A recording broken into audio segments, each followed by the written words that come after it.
Olá, eu sou a Tami do Literatami e hoje estou com a Nara Vidal, que escreveu Eva.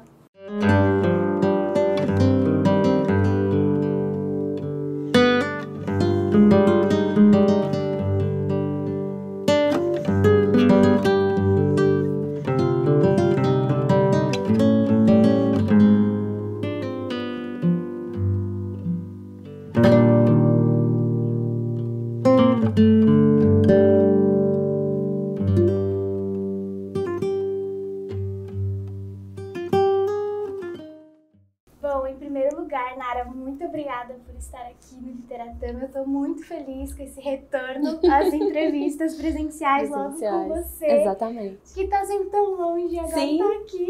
Nem acredito. Não, eu que agradeço, Tami. É um prazer, eu acompanho seu trabalho assim há muito tempo. Então, nossa, fico até assim, emocionada. Muito bom. É Obrigada. uma honra. Obrigada a você. E para quem não conhece a Nara, gente, ó, a Nara nasceu na cidade mineira de Guarani e é formada em letras pela UFRJ, com mestrado em artes e herança cultural pela London Met University. É autora do romance Sorte, publicado pela Moinhos, que levou o 3º lugar do Prêmio Oceanos e já tem resenha para ele aqui no canal, e do livro de contos Mapas para Desaparecer, publicação da Faria Silva, entre outros. Então, bora lá pro papo sobre Eva, esse livraço. Eu costumo dar início às entrevistas com uma questão assim mais geral, porque me parece sempre muito enriquecedor ouvir os autores e as autoras falarem sobre a própria obra. Sim. Eu acho que é um momento muito revelador que eu gosto de aproveitar. Então eu queria que você começasse apresentando assim brevemente o romance. Sim. E que você nos contasse também como e quando foi que ele surgiu enquanto ideia para você. Sim. Então, o Eva, ele seria um conto. Ele seria um conto. Eu comecei a escrever em 2016. E a parte... Bom, é um livro que se divide em 3 partes. É o superfície, profundo e fundo. E isso é de propósito, claro, né? O profundo vem no meio, porque no final ela volta para esse profundo. E esse livro, na minha cabeça, ele tem 2 pilares, assim, 2 temas centrais, né? Digamos assim. O primeiro deles é a relação dela com a mãe, né? Que é uma relação muito complexa, muito difícil, mas que também é muito disfarçada de um cuidado, de um carinho, de boas intenções, enfim, a gente pode debater um pouco mais sobre isso, mas o outro pilar, digamos assim, seria a questão da relação dela com o namorado, né, que é uma relação de violência, é uma relação, né, de crime, assim, ele realmente batia nela, enfim, aquela coisa toda, e eu acho que tem esses 2 pontos assim principais no livro, e a Eva como uma interseção, porque na minha cabeça os 3 personagens conversam muito entre si, porque eles acabam repetindo padrões de comportamento, de violência, então eles se alimentam ali, sabe, eu acho. O Eva, então, surgiu nesse sentido, né, assim, ia ser não ia se chamar Eva, isso eu decidi há pouquíssimo tempo, ia ser um conto, e o conto era bem, assim, bastante do meio do livro, do profundo, mas aí chegou num ponto que eu achei que tinha que desenvolver outros aspectos da história, e aí eu acabei pensando, eu vou fazer então uma narrativa mais extensa e vai virar então uma novela, um romance. E foi aí que eu então comecei, mas começou lá em 2016, e teve um momento que eu deixei esse livro pra lá, fiz muitas outras coisas, não quis saber dele, achei assim, não é a hora de pegar nisso, porque são muitas questões ali que também são familiares pra mim. Então, assim, tem alguns fantasmas, algumas coisas que aparecem, e nem sempre você está disposto a lidar com aquela mexer, né? Abrir aquela caixa de Pandora. Então, ele precisou ficar quieto durante um tempo, e agora, né, assim, um ano atrás eu comecei a voltar a trabalhar, né, com o André e tudo, fazer a edição. A gente trabalhou muito na edição do livro, assim, né, fez várias sugestões disso, daquilo, e chegou nesse formato que eu acho que dá conta da história, bem do jeito que eu gostaria de contar. Maravilha. Nossa, você falou do título. Qual outro título você tinha pensado para essa história? Menina, eu não sou assim... excelente com título, sabe? Sei, eu também. Eu não sou, eu fico assim, o título pra mim é uma coisa assim, muito sob pressão, assim, você tem que fazer um título que todo, sabe, que vai ser genial. E eu não sei fazer isso. Agora, eu comecei a pensar, assim, na representação, né, dessa mulher e tal, na questão de como ela foi oprimida pela mãe, todas essas questões. E veio muito a questão feminina, né, assim, a questão do gênero e tal. E aí me levou imediatamente para coisa bíblica, né, como que a Eva, do Adão e Eva, já ali no Gênesis, ela já sabe, já acabam com ela ali de início mesmo, entendeu? Então, assim, ali já começa essa história. E eu acho que Eva era um nome bem, assim, interessante para dar para essa personagem. Mesmo que ela nunca fala, a gente nunca sabe o nome dela, nunca fala o nome, né? Mas, assim, há sugestões, né, dos pais, da mãe, que a gente sabe que é também pelo título, mas não é uma coisa, não aparece, né, no livro o tempo inteiro. Mas foi isso, o título veio bem depois. Foi ideal, por isso até que eu perguntei, assim, Sim. eu achei que casou muito bem. A gente vai falar até um pouco mais desse nome. Tá bom. Mas, assim, é impressionante que um livro com um pouco mais de 100 páginas dê conta de aprofundar diferentes temáticas, todas muito complexas, com a excelência que você faz aqui. E aí, um desses temas que atravessa a obra em vários momentos é esse embate entre mulheres e homens, sobretudo nas relações familiares Sim. e românticas. Pensando nisso, me chamou a atenção que, ainda que seja Eva a narradora e a perspectiva feminina predomine na narrativa, o romance abre com uma fala masculina, né? Quem primeiro toma a palavra na obra é o pai dela, num dos raros momentos em que isso acontece. Então eu queria saber por quê. É interessante, assim, eu não tinha pensado nisso. Engraçado, eu não tinha nem imaginado isso. Mas assim, aquele início ali, o superfície é uma coisa muito... É claro que não é autobiografia, vamos deixar isso bem claro já, assim, de início. Mas há muitas passagens do livro com as quais eu tenho familiaridade, né? Então, assim, aquele início ali quando ela chega na casa da mãe e o pai recebe ela com uma cama que não tá arrumada. Aquilo ali, eu passei por uma coisa parecida, assim, eu queria tentar revisitar aquilo, né, na ficção, de alguma maneira. Então, assim, eu acho que isso junta, assim, isso se casa bem com o final daquele primeiro parágrafo, que é quando ela diz, assim, que ficamos órfãos, eu e o meu pai. Então, eu acho que ele dá início àquele processo ali de fala, de que...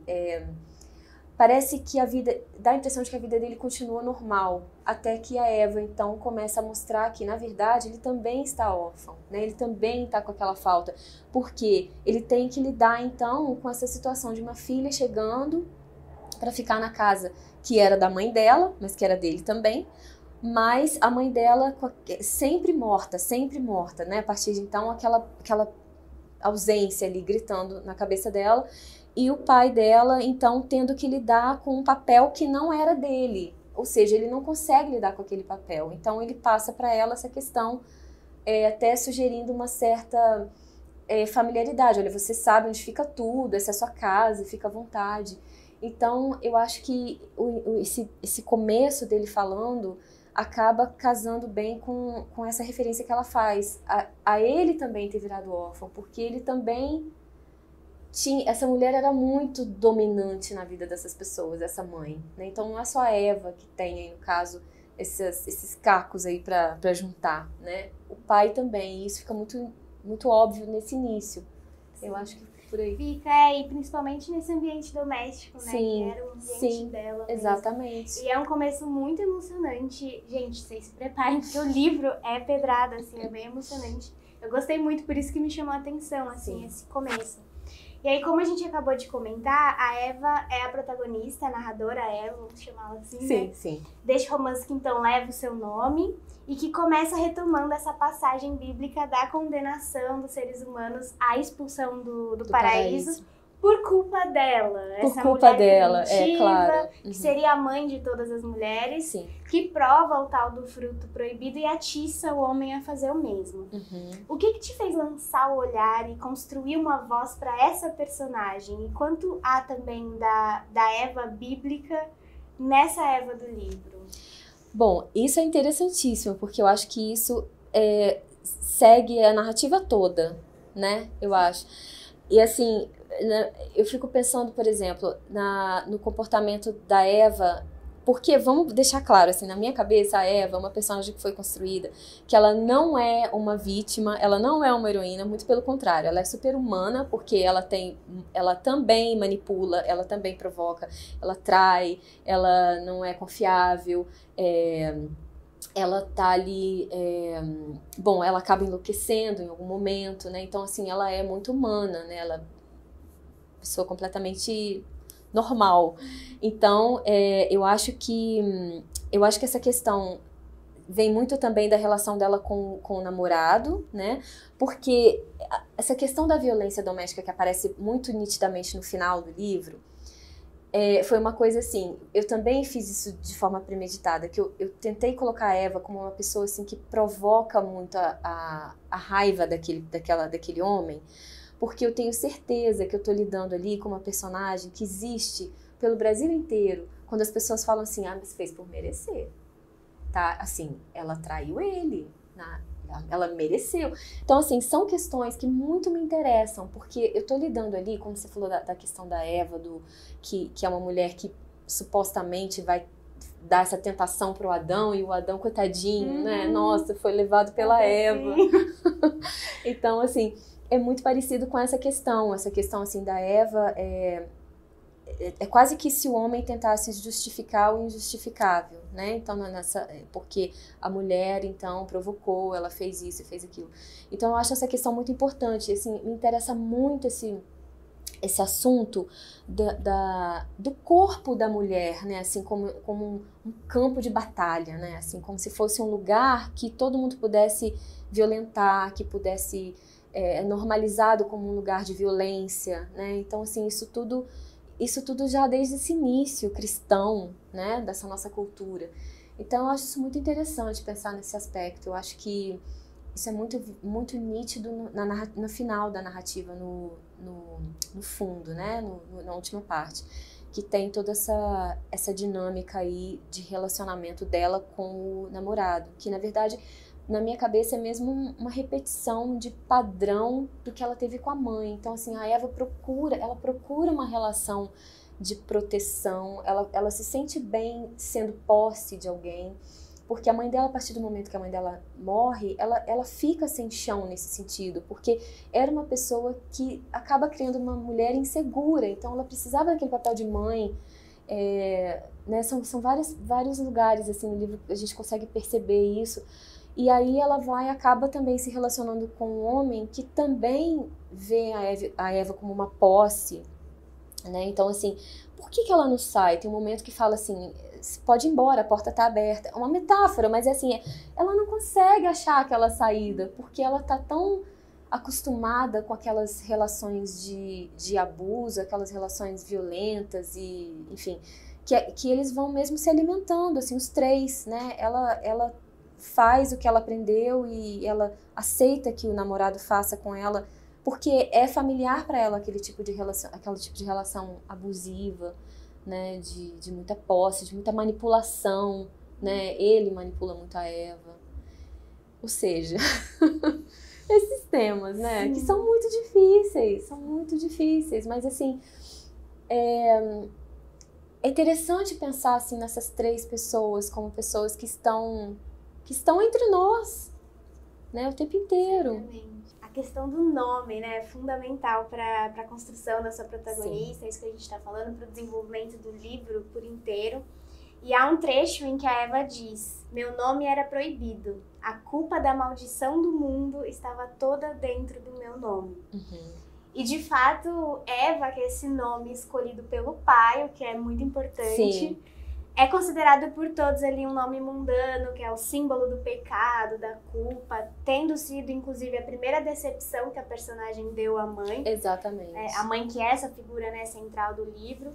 E os personagens acreditam que a Eva tem o demônio no corpo, também como uma consequência do seu nome, né? E é uma convicção, assim, tão forte que chega a convencer a própria personagem. Exatamente. E todo o seu comportamento passa a ser interpretado com base nessa suposta verdade. Sim. E aí isso me fez refletir, aí eu queria transferir a você uma questão que me passou pela cabeça, assim, enquanto eu li o romance, e que me pareceu ter te tocado também enquanto você escrevia. Até que ponto a nomeação e as crenças, mesmo que infundadas, podem determinar o destino dos indivíduos e o modo com que eles são tratados? Então, interessantíssimo isso, porque eu acho que tem a questão dos rótulos, né, que a gente cresce com eles, né, assim, numa família tem sempre assim, né, a do meio é assim, a não sei quem é assim. Eu sou uma do meio. Eu sou do meio. Pois é, somos 3 mulheres e a minha mãe sempre rotulou, a gente era sempre muito diferente. Eu não sei, é uma coisa um pouco simples de se fazer, mas que a gente acabava aceitando, abraçando aquilo, porque também era de fácil entendimento para nos diferenciar, né? Porque aquilo ali acabava alimentando a nossa própria identidade. Então, eu sou assim, você é assim, você... Entendeu? Então, eu acho que no caso dela, tem muito disso, né? Assim, você veja, a Eva, ela tem isso rotulado desde criança. Por quem? Pelas figuras mais importantes, pela mãe, pela avó. A avó leva ela para benzer, para tirar o demônio do corpo. Ou seja, ela vê que ela realmente tem um problema, ela sangra, e a pessoa que trabalha na casa da avó dela pega o sangue porque diz que aquilo ali mata qualquer coisa de ruim, porque o sangue dela é do demônio, que não sei o quê. Ou seja, o que isso faz numa pessoa em crescimento, né, é uma coisa irreversível. Ou seja, ela de fato... E tem uma parte que ela explora toda... Assim, eu não sei se as pessoas vão achar que é promiscuidade, mas a Eva ela vai explorar a vida sexual dela, ela vai sair com vários homens. E eu não faço nenhum julgamento com ela, nenhum, zero. Mas eu acho que isso tem muito a ver também. Ela age dessa maneira, mas sempre pensando, eu tenho mesmo o diabo no corpo, eu sou uma pessoa, né, que do mundo, enfim, sabe, assim, ela carrega isso de uma forma muito pesada e ela não consegue lidar com isso, porque eu acho que crucialmente foi uma coisa plantada nela pela mãe, né, e pela avó. Então, assim, são pessoas que supostamente, de novo, a gente entra nesse assunto, nesse tema, que supostamente seriam pessoas em quem ela poderia confiar, pessoas que estariam ali para apoiá-la, né, para alimentá-la de uma maneira, de nutri-la, né, de alimentá-la de uma maneira amorosa, mas são pessoas que abusam dela e pessoas que manipulam, que falam coisas, que ofendem a Eva. Ou seja, ela vai crescendo com tudo aquilo, ela vai virando o que elas quiseram que ela virasse, né? Então, acho que essa questão do rótulo, isso é muito interessante. É um tema bacana, assim, de se pensar. E ela vive isso, né? Sim. É muito bacana de pensar e você desenvolveu muito bem também. É uma coisa que fica, assim, passa a fazer parte das nossas reflexões mesmo. A morte da mãe da Eva é um acontecimento, então, mencionado já na primeira página do livro, como a gente falou aqui, e acaba por impactar muito profundamente a protagonista, né? A sua relação com a mãe é marcada por ambiguidades, como você já falou, né? Um amor sufocante, opressivo e muito censurador. Sim. Que a preenche de inseguranças e culmina numa dependência emocional vitalícia, né? Sim. Então, a mãe é como um nó, é um emaranhado que a Eva até reconhece, mas que ela não consegue ter como refúgio, como você disse, né? Mesmo quando ela precisa urgentemente de um porto seguro. Exato. E isso porque essa relação com a mãe apresenta a Eva o amor como algo pesado e pelo resto da vida ela não vai se desvencilhar mesmo dessa ideia, como você estava comentando. Até mesmo a relação dela com o filho é afetada por esse medo de repetir com ele os mesmos desacertos, né, dos quais ela sabe que foi vítima. Sim. E aí eu queria saber se você acredita que é impossível assim, escapar do fardo da hereditariedade e conhecer e aceitar novas formas de afeto, assim? Será que estaríamos fadadas a receber e transmitir o amor como a gente aprende com aqueles que nos criaram? Eu honestamente espero que não. Eu espero que a gente não repita essas coisas, né? Assim, mas a terapia tá aí pra isso também. Sim, ainda bem. É verdade. Mas, inclusive tem toda essa questão da minha familiaridade com esses temas, né? Assim, eu também perdi minha mãe, ela também foi uma figura muito dominante na minha vida, eu também tinha muitas inseguranças, enfim, todas essas questões. O Freud mesmo fala uma coisa, que o filho só nasce a partir da morte dos pais, tem uma questão, assim, muito interessante que ele desenvolve num dos livros dele. E eu acho que não, eu espero que não, eu acho que, assim, desde que você tenha consciência, né, porque também, claro, a gente percebe, e aí vem também aquela coisa do machismo que passa adiante, então, assim, tem uma série de questões que são passadas adiante como se fossem naturais, né, e aquilo vai sendo normalizado. Então, eu acho que também isso exige, o fato de exigir já é pedir demais para muita gente, né, então o fato de exigir uma reflexão ainda é mais problemático, porque nem todo mundo está disposto a fazer isso. E eu acho que está disposto a refletir sobre a própria criação e tentar não repetir alguns padrões, algumas coisas que você viveu, né? Eu acho que precisa de muita coragem, precisa também estar pronto para lidar com alguns fantasmas, né? Porque, assim, pai e mãe, né? Quem vai questionar, né? Quem vai questionar pai e mãe? Abala as estruturas, né? Exatamente. Então, assim, é uma coisa muito forte de se viver, né, de ter que pensar sobre, mas eu acho que é a partir daí que a gente não vai repetir algumas coisas que nos fizeram sofrer, ou que nos deixaram com inseguranças, ou questões mais profundas. Então, eu espero que isso não aconteça. Esperamos. Um dos poucos espaços de reconhecimento entre mãe e filha é o espaço do desejo. Uhum. Mas o que poderia servir como elemento conciliatório é, na verdade, mais um fardo que elas compartilham, né? Uma vez que o erótico feminino, quando surge, é sempre reprovado por todo mundo, é visto como de procedência demoníaca, como se estivesse se possuindo cada uma de geração a geração, como se o próprio diabo passasse de um corpo jovem a outro, né?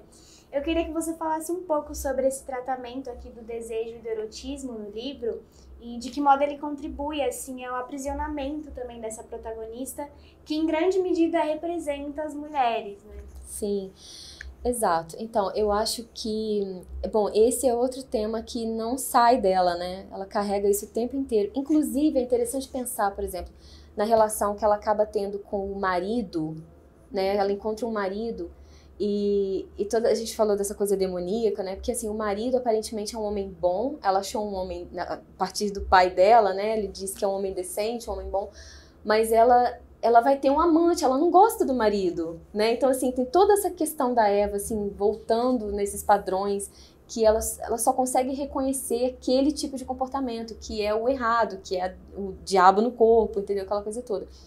E eu acho que essa questão da mãe dela, né, do erotismo, é muito interessante, porque primeiro tem a reflexão que ela faz no início do livro, na parte que se chama Superfície, que ela vai falar quando ela assistia a mãe dela dançando, né, num bar, e assim, ela criança via a mãe dela levantando a saia para dançar, as unhas vermelhas cheias de anéis, os dedos cheios de anéis, e ela bebendo Cuba Libre, e ela diz assim que ela foi entender então que a mãe dela tinha um cio, que a mãe dela trancava a porta sábado com o pai dela dentro. E ela começa então a se conscientizar de que a mãe dela era uma mulher, né? Que assim, uma coisa que não passava na cabeça dela, ela era mãe, pronto, né? Que aquela mãe tinha 34 anos, e ela fala, era só isso que ela tinha, 34 anos, né? Era uma mulher de 34 anos, ou seja, uma jovem que tinha uma filha, né? Então essa questão é interessante. Agora, eu fiz uma coisa também, assim, pensei em fazer isso também no final. Tem uma parte que a Eva fala sobre um relacionamento sexual que ela tá tendo, que ela pensa, ela se lembra desse sexo que ela teve com esse namorado abusivo, E é como se ela contasse para a mãe dela o que está acontecendo.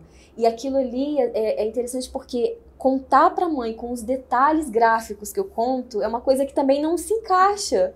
Então isso também é uma coisa assim, ela tá quase que tentando se aproximar ali dessa questão erótica da mãe dela, mas também ela sabe que ela tá provocando, ela provocaria, porque ela tá pensando, ela não tá de fato dizendo pra mãe dela. Mas o fato de ter mãe, tal, acontece, na mesma frase, já é uma coisa assim, sabe, um pouco mais, não sei, é uma coisa que não acontece muito, né? Então ela traz esses elementos que são assim um diálogo entre a questão erótica dela com a mãe dela, né? Então, assim, são pontos de muito conflito, assim, entre as duas.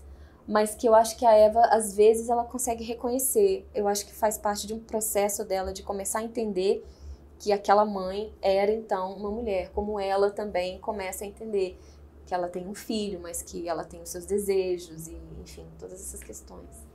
Nossa, e essas imagens que você trouxe agora são sensacionais. Pois sensacionais.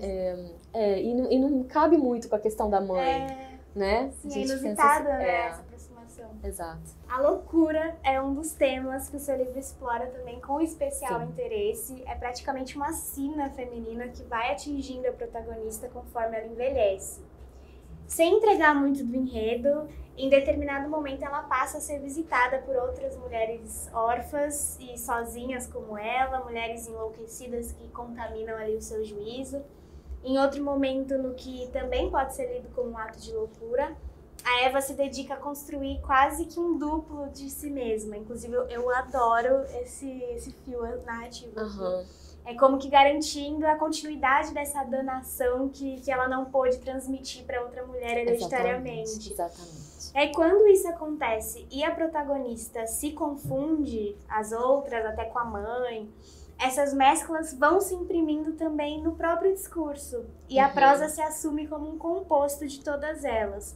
Como que foi chegar a isso, assim, a esse estilo narrativo que reproduz certo grau de insanidade? Foi muito desafiador? Foi mesmo, porque eu acho que ela é psicótica, eu acho que é esse o termo. A Natália Timmerman, que vai me ajudar amanhã, ela vai falar. Mas eu acho que sim, eu li muito sobre essas questões e é interessante, porque nesse trecho que você citou, Tami, tem uma coisa assim, que tem um momento que ela observa uma mulher que vai comprar flores, ela começa a seguir essa mulher, mas assim, ela vai, aquilo é metáfora, aquilo tá na cabeça dela, ou aquilo de fato aconteceu. Então, assim, isso vai depender de cada leitor. Eu não sei, honestamente, eu não sei o que acontece ali, se de fato aquilo foi... Eu tenho uma opinião, mas eu não vou falar. Mas, assim, eu acho que é mais uma coisa assim, muita metáfora ali também. Como tem também no final da casa que tá caindo, né? Assim, ela observa aquela casa caindo e tudo.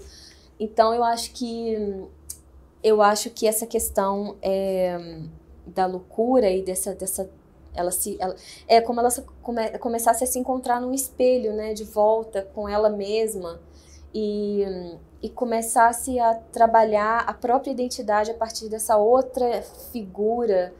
Então, assim, foi muito desafiador. Por quê? Assim, falando de uma maneira assim, de estrutura narrativa, eu tinha que estar muito atenta para também não rebuscar demais, entendeu? Não ficar uma coisa assim completamente... que a pessoa perdesse o fio totalmente. Então, assim, eu tentei ter esse cuidado, porque era muito importante que eu desenvolvesse essa parte dela, porque é mesmo ela tenta fazer um acerto de contas ali que ela não consegue, né? Mas ela tenta. E a partir da própria loucura, né? E ela tem todos esses momentos, né? Ela sai de casa, ela disse que sai de casa, né? E ela machuca o pé e tem sangue. Assim, são muitas imagens que, será que isso de fato aconteceu? Ou isso é já um distúrbio dela, que ela tá lidando com ela? Ou se isso é, de repente, uma metáfora, no final das contas? Então, tem todas essas possibilidades. Aí eu acho que fica a critério do leitor mesmo, né? Mas é legal trabalhar isso, mas foi muito desafiador, sim. Eu acho que esse meio do livro, eu tive que ter os meus cuidados, assim, com a linguagem, sabe? Com a estrutura. Foi assim, um momento mais cuidadoso nesse sentido. Porque tem muita coisa acontecendo, né? Acho que foi por aí. Ai, dá pra sentir todo o cuidado. E é muito bom ter esse espaço também pra gente participar de alguma forma, né? Enquanto sim, leitor. sim. Aproveitar que a gente tá falando sobre estilo, estrutura, é muito interessante também como você divide os capítulos do livro, né? Você falou, eles vêm à superfície, profundo e fundo. A intenção era simular um mergulho, assim, nessa mente perturbada? Sim, sim, sim. Tami, você realmente leu o livro.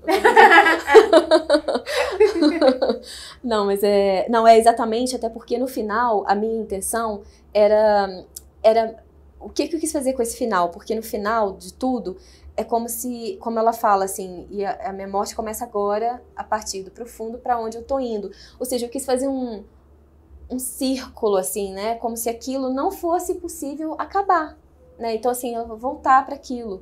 E o final, então, dá conta de um começo do fim, né? Então, aquilo foi muito proposital. Eu acho que se eu trocasse, ficaria um pouco mais, assim, certinho, mas não era a intenção, assim. Acho que nem cabe ficar certinho nesse livro. Não tem com jeito. Certeza. Então, acho que essa é a ideia mesmo, ela tentar voltar, ela tentar finalizar aquilo ali, e a partir dali, então, ela vai mergulhar até ela realmente enlouquecer. Sim. Né? E tem muito a ver com a questão da repetição dos padrões, né? Casa muito bem Exatamente. com essa ideia. Exatamente. É difícil, né, resumir em um só ponto um romance que, como eu falei, dá conta de abarcar tanta coisa, mas eu vou arriscar dizer que talvez, e não é nada do que você falou, que bom! A tônica da Eva seja a busca por liberdade. Você falou da questão da mãe e do namorado, que acabam representando muito isso, né? Mas é uma aspiração que consome a protagonista, assim, do início ao fim. Ela quer se ver livre de todos os estigmas, né, que ela carrega. Ela quer encontrar a saída desse labirinto. Acho que a palavra labirinto também casa muito bem. E tem a palavra labirinto, né? Sim, ela também usa essa imagem. Sim. No qual ela se encontra, então, desde os primórdios desses relacionamentos abusivos dos quais ela não consegue se libertar. E, no entanto, essa liberdade violenta e definitiva, como ela desejava, não é nada fácil de conquistar, né? É quase como se o aprisionamento fizesse parte da essência mesmo da sua identidade. Exato. Que é o que você disse, exato, né? De estar ali na formação dela. E aí a Eva só conseguisse, então, enxergar dois caminhos possíveis para alcançar essa liberdade. A loucura, que a gente já comentou, e a morte, que ela chama de única libertação possível. Exatamente. Não se sofre quando se morre, é a liberdade profunda. Esse é um trecho que ela escreve. Uhum. Isso é quase como assumir que não há, né, uma libertação possível em vida e sanidade, que a liberdade não passa de uma ideia ou de uma ilusão. Sim. Em que medida isso cabe pra gente também, pra todos nós? Quer dizer, em que medida estamos todos, e mais especificamente todas nós, fadadas a percorrer esse labirinto mitológico da vida em busca de uma liberdade que é por natureza. Mas é uma pergunta tão difícil. Mas foi o seu livro que provocou. Oh, céus. Não, de fato, eu me lembro muito dessa parte que a Eva narra, né? Ela fala assim, que de fato, ela como se ela estivesse conversando com a Ana, né? Com essa outra pessoa. E ela fala, ela vai encorajando a Ana a deixar a própria vida, né? E ela diz para ela, seja livre, porque a única maneira de se libertar não é em vida, é realmente a morte. Ela diz isso, o diálogo dela com a mãe dela, na cabeça dela, né? A mãe dela diz, não adianta você vir colocar flores pra mim no meu túmulo, eu não te escuto, eu me libertei, eu não tô mais sentindo isso, é você que tá sofrendo, então se liberta também. Ou seja, encorajando ela a um suicídio mesmo, né? Uma coisa bastante violenta aquilo. E eu acho que... Ai, meu Deus, que pergunta difícil. Eu acho que essa questão, eu sempre penso muito nisso mesmo, dessa questão da morte como a maior das liberdades, né? Mas eu acho também que não vale a pena correr para isso. Eu acho que a gente merece essa liberdade quando a gente merece essa liberdade, né? Assim, vamos com calma. E tem muita coisa pra gente fazer, lutar, enfim, mudar, né? E a vida é maravilhosa, enfim. Mas o que eu quero dizer é que para ela, sim, para ela esse ponto chega onde ela não tem mais esperança enfim, você comentou, ou a loucura ou a morte. Então, a Eva enlouquece, mas aquela outra personagem morre. Então, ela tem ali dois tipos de liberdade, porque ela realmente não tem saída, né? Por tudo que aconteceu. Ai, eu não sei se eu te respondi, é tão difícil essa pergunta. Não, assim, eu adoro que essa questão, a Ana, né, o nome dela tem tudo a ver que Ana, eu, né? Sim, esse diálogo com eu, assim, mas acho que também, talvez, eu tentando achar uma resposta, que é uma questão que eu também me perturba, assim, enxergar a morte metaforicamente, assim, sei lá, pensar na morte do padrão, talvez. Exato, também. Seja uma liberdade. Também, sim. Possível, essas né? interpretações são lindas e concordo plenamente, sim. Todo esse tipo de morte é o que não tem utilidade, não traz felicidade, não alimenta os desejos, só, enfim, tudo isso, sem dúvida. Ai, maravilha. Você pode agora ler um trechinho pra gente? Sim. Aos 5 anos e à meia-noite, eu ainda estava em companhia dos meus pais na noitada deles. Meus olhos, cansados de adivinhar se era o vidro de saleiro ou do paliteiro, procuravam minha mãe. Em pé, de salto, saia rodada, agarrada pelos dedos de unhas longas, feitas e vermelhas, ornados pela aliança e alguns anéis de ouro, ela segurava um copo sempre cheio de Cuba Libre. Dançava de olhos fechados. Meus olhos pousavam nela, que se divertia como se fosse uma mulher de 34 anos. Era tudo o que ela tinha, 34 anos. Minha mãe foi uma mulher, assim como meu pai foi um homem. Mas minha mãe era uma mulher que gostava de Cuba Libre e de segurar a saia para dançar. Gostava de pintar as unhas de vermelho. Fechava a porta do quarto com chave aos sábados de manhã. Nunca soube a razão daquilo. Quando percebi que ela era uma mulher, minha mãe já tinha morrido. Atentei-me ao seu desejo, sua bebida, suas unhas, sua saia mostrando as pernas, seu cio, sua ressaca aos sábados, quando eu também virei mãe e tentava em completo desespero continuar sendo uma mulher, uma vez por semana que fosse. Que delícia conversar com você. Que eu adorei. Incrível, assim, eu gostei muito desse livro, com certeza a Eva vai ficar assim comigo por Obrigada, um Tânia. bom tempo. Obrigada, então, querida. eu espero que vocês que assistiram, se já leram, comentem aí embaixo o que vocês acharam. Se ainda não leram, leiam. Esse livro saiu agora pela editora Todavia, que cedeu aqui o espaço também pra gente gravar. E parabéns, Nara. Obrigada. Muito Obrigada por ler, obrigada pelo convite de estar aqui. Eu sigo muito, adoro, enfim, sou fã. Obrigada.